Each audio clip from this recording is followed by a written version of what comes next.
2025-এ আমি আমার পরিবারের প্রিয় একজন মানুষকে হারাই। আর এই প্রিয়জন হারানো কষ্টটা যে কতটা, সেটা একমাত্র সেই পরিবারের মানুষগুলোই বুঝতে পারবে। আমি কর্মসূত্রে অনেকটাই দূরে থাকি, তার মুখটা পর্যন্ত আমি দেখতে পারিনি জানো। আমার ঠাকুমা এই তো 1 মাস মতো হলো। আমার ঠাকুমা যখন হসপিটালে খুবই ভালো শক্তই ছিল, হঠাৎই তার শরীরটা খারাপ করে এবং হসপিটালে যখন ছিল আমি ভিডিও কলে কথা বলেছি আর কান্না করছিলাম। তখন একটা কথা বলেছিল, কান্না করিস না, এইটুকুই আমি আওয়াজ শুনেছিলাম। তারপর তাকে আর দেখতে পারলাম না। কতগুলো দিন লড়াই করলো আইসিইউতে, তারপর শেষ নিঃশ্বাস ত্যাগ করলো।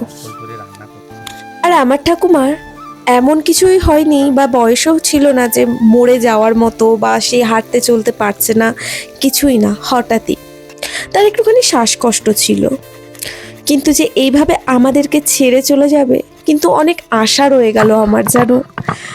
আমার আশা ছিল আমার যখন বাড়ি করব, আমার বাড়িতে আমার ঠাকুমাকে কিছুদিন হলেও রাখবো, খাওয়াবো, কিন্তু সেটা আর আমার হলো না।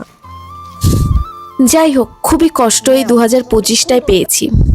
আর জানো, আজকে আমি উনুনে রান্না করছি ছোলা শাক ভাজা আর হচ্ছে মেথি আর ধনেপাতা দিয়ে বড়া। কিছুদিন আগে গাছ থেকে কিছু মেথি শাক তুলে রেখেছিলাম একটা রেসিপি করব বলে, কিন্তু সেই জিনিসগুলো কিছুতেই জোগাড় করতে পারলাম না বাজারে গিয়ে।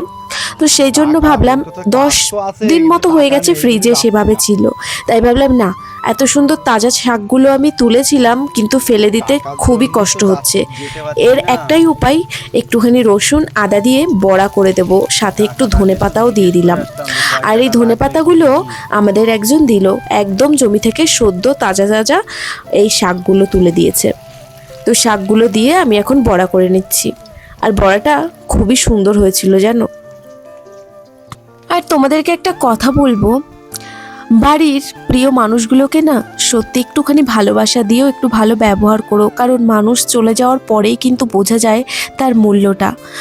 আমরা কখনো আমার ঠাকুমার সাথে খারাপ ব্যবহার করিনি, কিন্তু আমার আফসোস যে আমি তাকে দেখতে পারলাম না শেষ সময়টুকু। অথচ আমি সেই শেষ সময়টুকু যদি কাছে থাকতাম, আমি হয়তো সহ্য করতে পারতাম না। ভালোই হয়েছে বেশ দূরে ছিলাম, কারণ সেই ঝাপটাটা আমার ওপর থেকে আসেনি। কারণ আমি যদি সামনে থাকতাম, জানি না আমি কি করতাম তখন।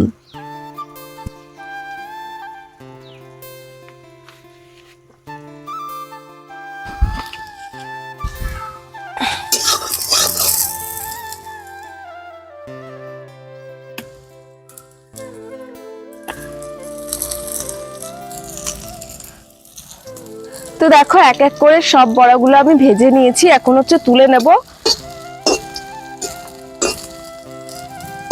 আর জানো, গ্যাস কালকে তো শেষ হয়ে গেছিলো রান্না করতে করতে, তাই আজকে ভাবলাম যে যেহেতু আমার কাছে উনুন একটা আছে, তো সংসারে যদি একটুখানি কিছু বাঁচানো যায় সেটাই বোধহয় আমার জন্য ভালো। সকালে তাড়াহুড়োতে গ্যাসেই রান্নাটা করতে হয়, মেয়ের জন্য রান্না, তো আমাদের জন্য ব্রেকফাস্ট, মেয়ের জন্য ব্রেকফাস্ট, ওর জন্য টিফিন করে দেওয়া, তো সকালে উনুনের কাছে আসা হবে না। তাই আমি এখন থেকে ভাবলাম যদি সময় হয় কিংবা সেরকম কোনো পরিস্থিতি হয়, তো এখন থেকে দুপুরের রান্নাটা এই উনুনেই করব।